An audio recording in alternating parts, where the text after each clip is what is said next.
I was so scared of being abandoned in the future that I was actively abandoning myself in the present. Everyone else's needs came before my own. Heck, I didn't even know what needs I was allowed to have. But that only led to a self-fulfilling prophecy.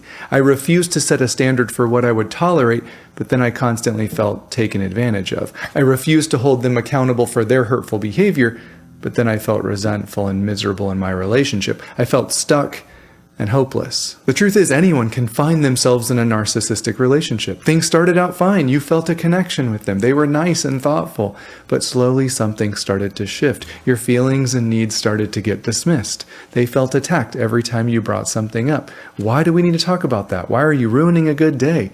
They started accusing you of hurting them, right? Which is really confusing because you were the only one willing to resolve the conflicts. You were the only one willing to take accountability and repair. But yet you were still being blamed for all the issues in the relationship. Anyone can find themselves in that type of relationship, but not everyone will stay. And please hear my heart on this. I would never victim blame anyone that gets caught up in that type of a relationship. I know what it's like to be in that spot. I know what it's like to feel trapped in a relationship that you know is not right for you. I know what it's like to feel confused all the time. And if you actually watch the rest of this video, you'll see this is not about blame or shame at all. This video is about protecting ourselves. It's about self-empowerment. It's about learning how to advocate for ourselves again. It's about setting healthy boundaries. It's about learning to trust your gut.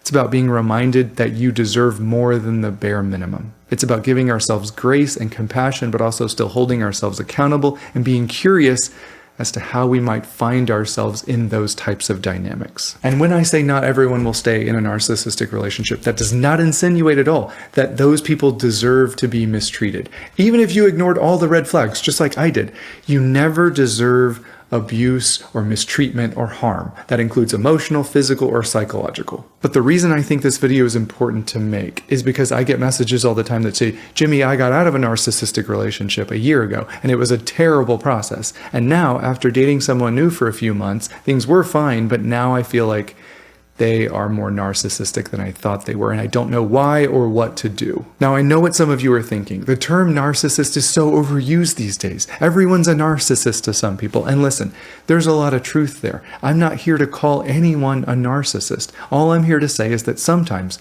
we can actually be attracted to self-centered or narcissistic people without even realizing it. That's just not my opinion.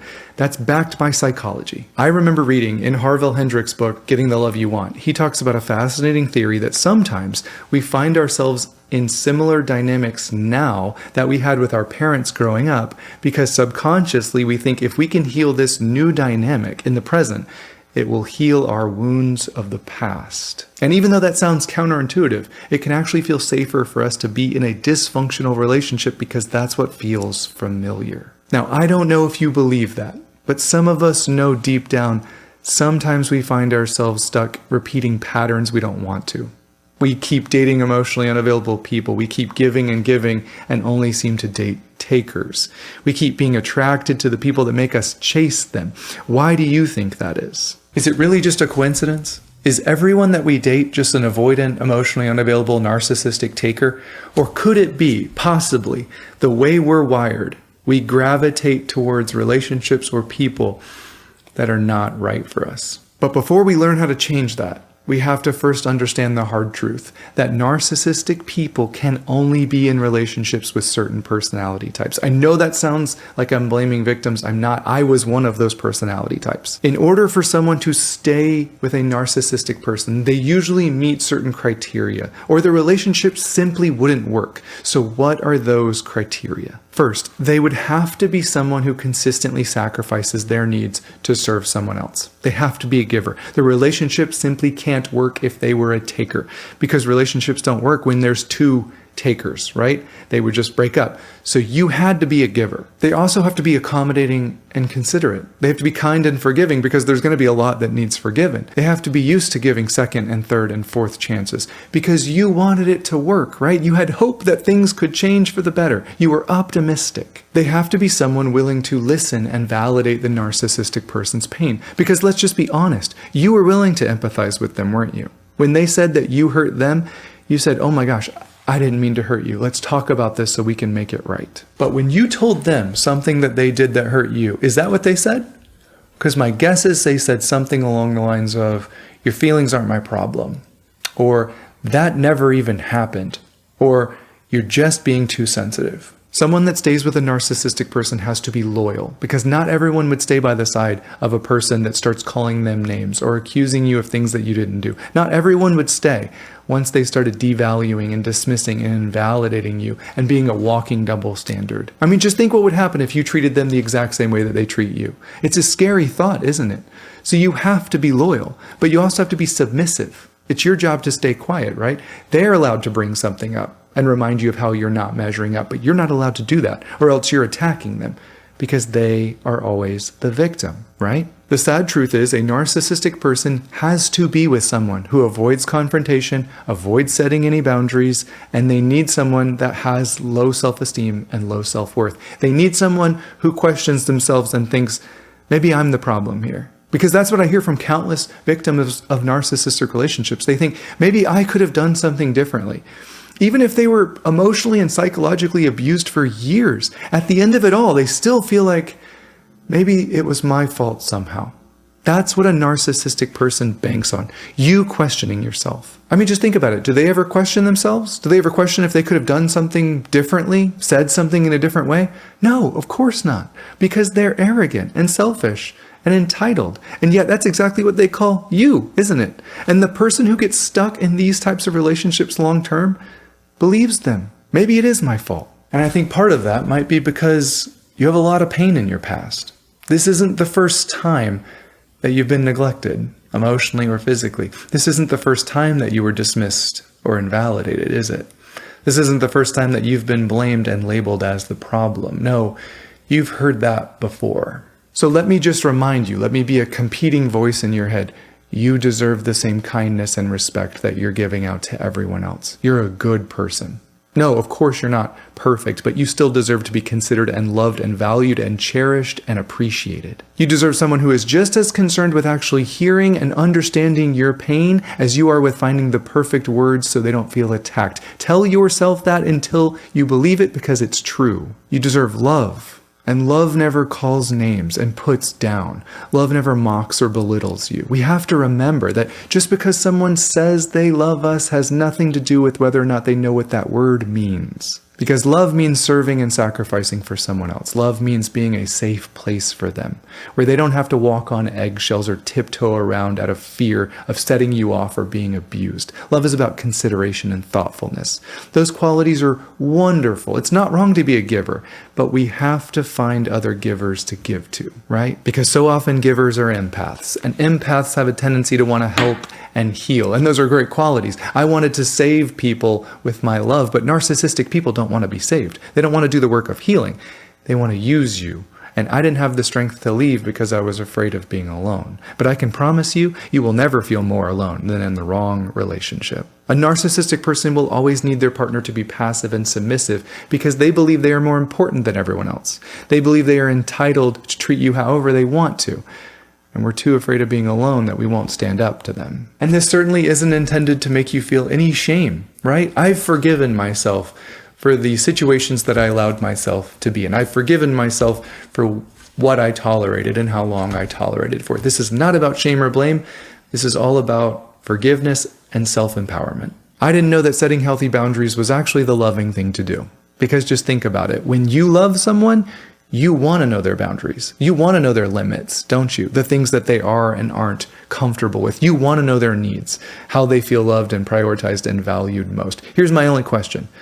Don't you deserve that type of love as well? If that's what you believe love is, sacrifice, consideration, service, thoughtfulness, if that's what we know love is, why are we so quick to tolerate someone refusing to do those things for us? Because my theory is deep down, you're not sure if you believe you're worthy of that.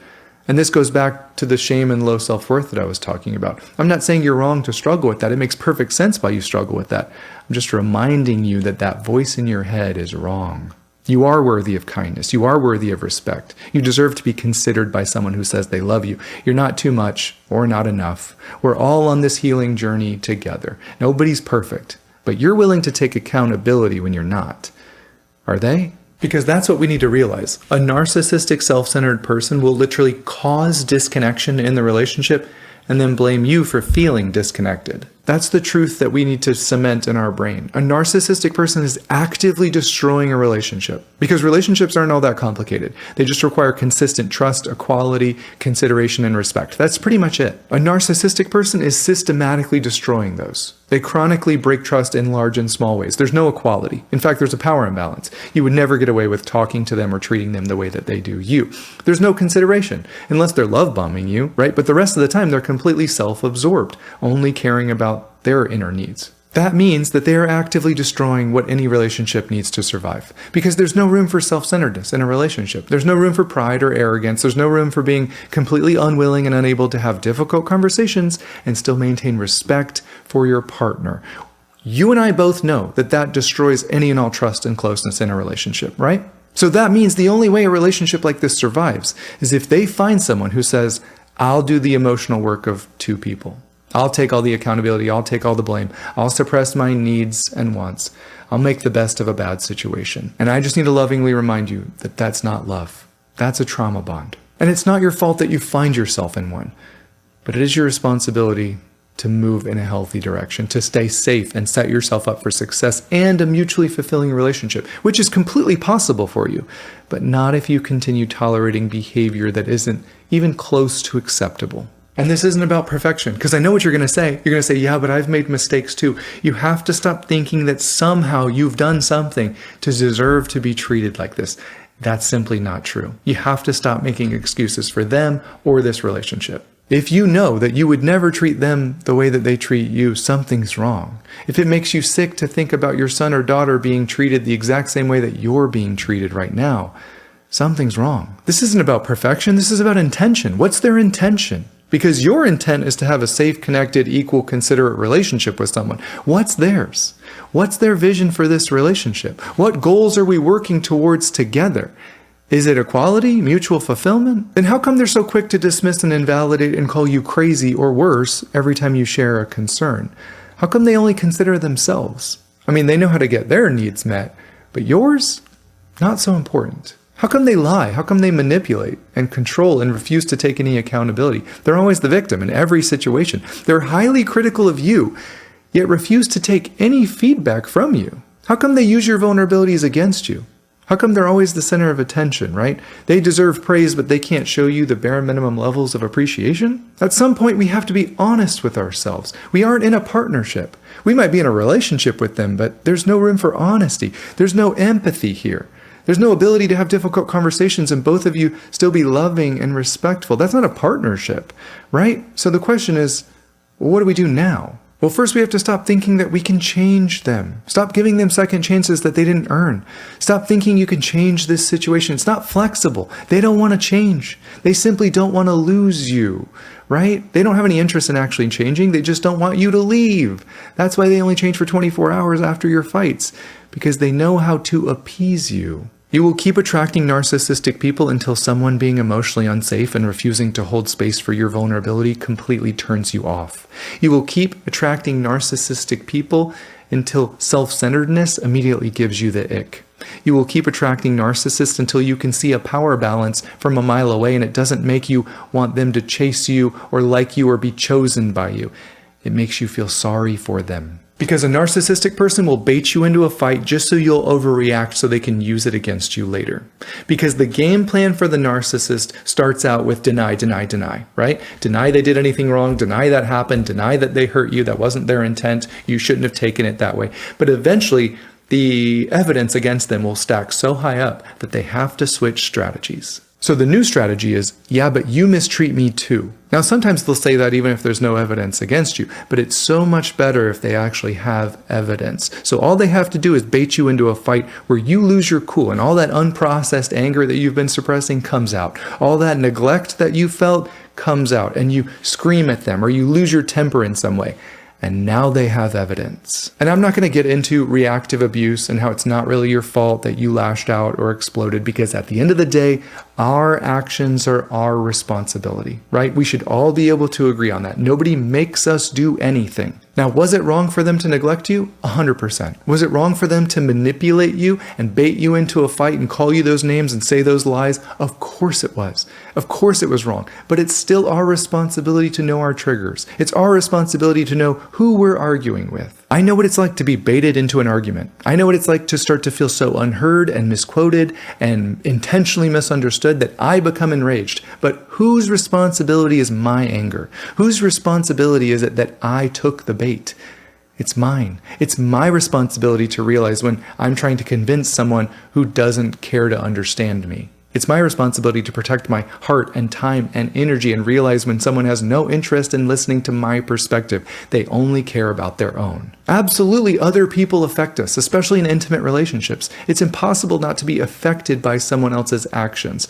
And we have to stop acting like we don't have any role in our own actions and reactions. Okay, so what's the solution then? Well, the solution is boundaries, but I know what you're going to say. Nope, you can't set boundaries with a narcissist. It doesn't work. They just do whatever they want. Okay, let's fully explore that. If nothing works with a narcissist, boundaries don't work, talking doesn't work, acting nice doesn't work, yelling doesn't work. If nothing works, then you're completely helpless and hopeless, right? Because that's what I wanted to hear when I was in my dysfunctional relationship. I'm the victim. I'm doing everything right. They're doing everything wrong. And nothing I do works. I can't change them, and they are actively mistreating me. But I won't leave. Do you see the pattern? Do you see how we can play a role in our own stuckness sometimes? It was a lot easier for me to say, you can't set boundaries with a narcissist, rather than, I feel helpless and powerless to change this situation where I feel so hurt and miserable in. So instead of dwelling on my hopelessness, instead of setting a standard for how we both want to be treated, instead of being vulnerable about my feelings and needs and desires, and then putting space between people who dismiss and invalidate me, because that's really hard and really scary, I'll just get my PhD in learning about narcissism. I'll research ways to communicate without triggering someone. I'll read books on how to heal trauma. I'll learn about narcissistic behavior and why they do the things that they do. I mean, after all, maybe they're just avoidantly attached, right? Maybe they're not fully a narcissist. When in reality, I was simply just scared of what needed to be done, which is standing up for myself and loving myself and setting healthy boundaries with people who didn't have my best interest in mind. And we fall into this trap of asking ourselves over and over again, are they really a narcissist? Maybe they're just avoidantly attached. Maybe it's their trauma from when they were growing up. And the answer is, it doesn't matter. Their behavior is what matters, and their behavior is not acceptable or compatible with a healthy, safe relationship. Quit trying to change them. When you ask yourself that question, maybe they're just avoidantly attached. What you're saying is, maybe I can change them. When really what you need to be asking is, if they never change, could I still be in this relationship and feel good? And yes, when you're in an intimate relationship, we should both be changing to a degree for the good of the relationship, absolutely. But they've already told you they aren't interested in changing. Because they aren't the problem. You are, remember? The solution isn't hyper-analyzing and trying to reverse psychology them into treating you better. The solution isn't to understand them so well that you can figure out a way that they will actually want to understand you. The solution is to say out loud, maybe even just to yourself at first, this relationship doesn't work for me. Because the truth is, you can set boundaries, even with a narcissist. It's called no contact. And that's the best example of a boundary. You don't have to agree with why I'm setting it for me to enforce it. That's a boundary. And I don't actually want you to set boundaries with dangerous people. I want you to remove yourself from dangerous situations. You don't need to set communication boundaries with someone who's abusive, right? Who's going to continue yelling at you or calling you names. You simply need to stop talking and remove yourself. That's the boundary. And I'm not saying any of this is easy. For most of us, we've completely entangled our lives into these relationships. Telling you to end a toxic relationship is like asking you to hold your breath underwater for 5 minutes. It's like, sure, that sounds awesome, but it's not going to work. I'm not saying it's not going to hurt, and I'm not saying it's not going to be hard. I'm asking you, is it necessary? And maybe you're thinking, maybe it's not necessary, right? That's the point. Maybe I just haven't found the right solution. But once again, you're missing it. Why aren't they looking for a solution? Why are you the only one? Why haven't they cracked a book? Why haven't they watched one video on relationship dynamics, except for the ones that you forcefully send them? Because they don't care. They don't see anything wrong. They will never change if they don't actually believe it's necessary. People only change when they have to. Now, your problem is going to be, once you finally end things, they're going to say, oh, I'll do anything, right? I'll go to counseling. I'll read that book with you. Well, why didn't they do that before? Because they didn't want to. And the only reason they're doing it now is because they don't want to lose you. Now it's up to you. Sometimes the relationship can heal and they'll get the help that they need and the relationship is actually better long term. Other times, it's not even that they're being manipulative. They just don't want to lose a good thing. So they'll do the work for a time, but it's not actually who they want to be or become. It's not them. So they'll just fall back into their normal pattern. They'll read that one relationship book. They'll go to counseling as many times as you make them, but then it's just back to normal. That doesn't always make them a bad person. It just means that they're not your person. The only way to find the right relationship for you is, one, you have to be willing to step away from the ones that aren't, right? Okay, but how do I know if it's right for me? Well, you won't feel confused all the time. You won't feel like you have to earn this person's love. You won't walk on eggshells, right? You won't feel blamed and shamed all the time. That's not love. And two, you have to get back to the basics. What do I need in a relationship to feel valued and loved and prioritized? If you can't answer that because you've spent a lifetime over-functioning and placing everyone else's needs, wants, and desires above your own, that's your first clue that you were set up to be taken advantage of. And that has to stop. You need to know yourself again. Heal from your own trauma. Break those trauma bonds. Spend some time learning about your needs. Set some healthy boundaries. Swing the pendulum back towards the middle, right? Because you're way over here on selflessness. You need to get back to the middle. Because so often it's not just that we're selfless, we view ourselves as less. There's a lot of shame in there, right? Feelings of being too much or not enough, right? Wanting to be chosen by them, wanting to be liked.